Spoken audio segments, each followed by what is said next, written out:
So behaviorism can be practiced classically or operantly. And so Watson was a classical behaviorist, and Skinner was an operant behaviorist. And they're very different, but they're based on the same axioms, behaviorist axioms, that everything is behavior. We don't think, we don't have minds, we don't have dreams. All we do is behave. Learning theory, the behaviorist learning theory, is almost uniquely a product of the United States, and it was psychology for about 40 years. That if you studied psychology, you did behaviorism. So part of the history of learning will be a history of American psychology.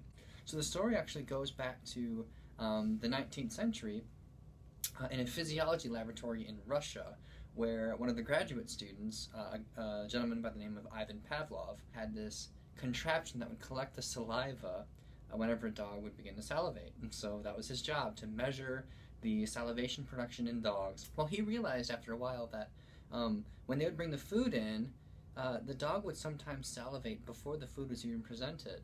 And since he was the one taking notes, he was the one that recognized that, wait a minute, food's not there, the dog's already salivating. Does the dog know? Like, what happened here? So after a while, he played around with some of the conditions, and it turned out that he realized that before the food was presented, a bell would ring to signal to the experimenter, him, that food is about to be presented. So there'd be a bell, the door would open, food would come in, and Pavlov guessed that the bell was being paired with the food. So that even though a bell by itself doesn't make you hungry or doesn't get you ready to start eating, because it had been paired, so bell, then food, then salivation, bell, food, salivation, remove the food and just present the bell, salivation happens. That's pairing. This is classical conditioning.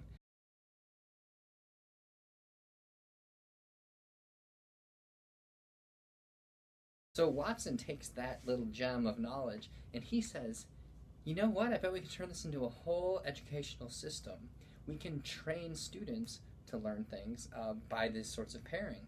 He said that if you give me a dozen healthy infants, he could train them by using this classical conditioning into becoming anything. Rocket scientists, Leonardo da Vinci, judges, lawyers, whatever. He can condition somebody to become anything. And so this is how he would do it, by presenting a stimulus and pairing it with something neutral. Well, if you look at it carefully, you realize that you can't do a whole lot with classical conditioning. All you can do is get people to do things they already do, like sneeze and blink and cough and gag, have their heart race really fast, and maybe even make them sexually aroused. But as far as like thinking critically, so Watson realized pretty quickly that there's not a whole lot that his project can do. And so he left psychology and he went into advertising.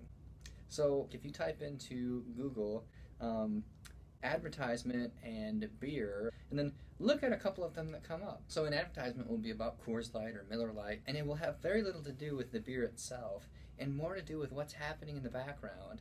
The idea is you present something that looks appealing, and then it's paired with the beer. Advertisements do this all the time, and it's classical conditioning. Watson made millions, by the way, when he went into advertising, because he knew this very well. Fortunately for Watson and behaviorism in psychology, B.F. Skinner came along and he took it to the next level. Let me tell you what he did. Watson was looking at the cause and the effect. The effect is behavior. The cause is whatever precipitates the behavior. We understand this in physics as the cause is what precedes the effect. Well, Skinner took this and he reversed it. He says, okay, there's only so many things that cause behaviors. So for instance, one of them is heights.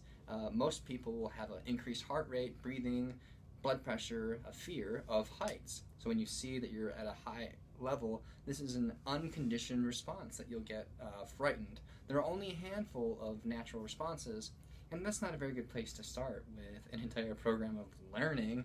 So this is what Skinner does. He looks at what follows a behavior. His hypothesis is if we can shape what follows a behavior, so manipulate what follows a behavior, we can increase the likelihood with which that behavior will occur. Now I'll post a couple of videos showing all the great experiments he does with pigeons, but think about this, like in school for instance.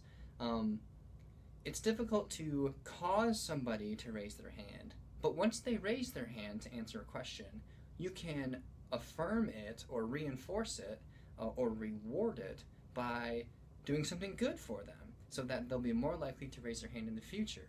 Well, you can use this with very complicated tasks, things that you would never expect someone to be able to do on their own.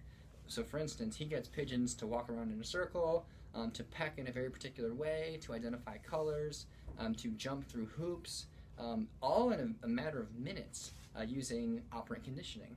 Now, operant conditioning, to summarize it again, is changing contingencies of reinforcement and punishment to either increase behavior or decrease behavior.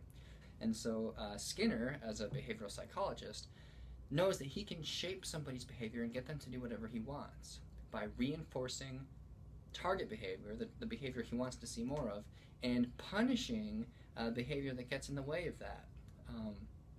So if a student just starts talking in class, like going back to high school or middle school or whatever, and a student just starts talking in class, well, what happens to them? Well, they usually get some sort of sanction. Their name goes on the board, they get sent to the principal's office, they get detention. These are all ways of reducing or minimizing that behavior from occurring again. Speeding tickets are another one of these examples. But you know, with speeding tickets, when you get a speeding ticket, you don't stop speeding, you just avoid that intersection or that road or whatever led to the speeding ticket. So Skinner realized pretty quickly that punishment doesn't do a very good job of shaping behavior because it leads to avoidance behaviors, not learning. And so this is operant conditioning. You literally shape somebody's behavior. You watch them until they do a little bit of what you want, and you reinforce it. Now they'll keep doing that more frequently. Reinforce it more and more and more as they continue to execute the behavior that you want them to do. You can do this with anything, provided that a person is physically capable of doing it. It's very simple. So think to yourself now, how much of your education was this? Reinforcing behavior they wanted you to do more of, giving you A's, giving you free recess, giving you free ice creams or whatever, and how much of it was punishment, trying to decrease behaviors in you?